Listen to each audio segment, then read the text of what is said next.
here's my frustration, that I've said this a few times.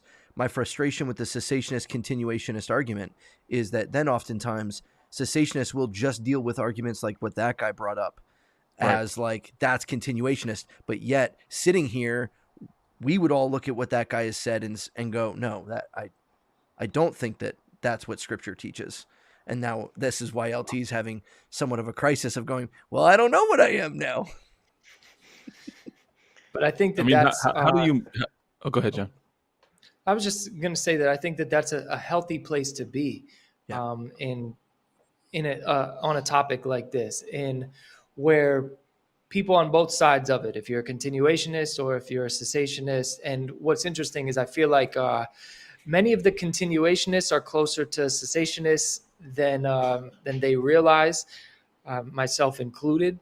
But we can both look at this and be like, look, we may disagree on this stuff, but we can agree that that's way off over there. And I think that that's what we need to be combating the most. Like, there's things you will not catch me arguing about. And this is, cessationism versus continuationism. This is one of them.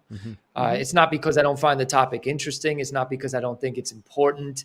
It's not something that seems like it can be discussed in the public arena without people losing their minds. And I'm just not going to sow discord in doing so.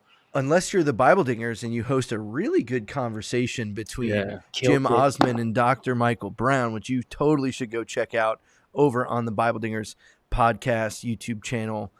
Just click on Bible Dingers in the chat because Nick's here and you can go check that out.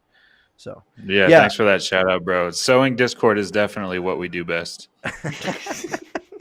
I don't think it was a discorded conversation. I thought it was a very helpful conversation. Is discorded the right word there, or is it discordious? Discourteous. Discourteous. Thanks so much for watching that clip from the Why Jesus podcast. If you want to see the full episode, click right here, and you can also find us on all streaming services. God bless.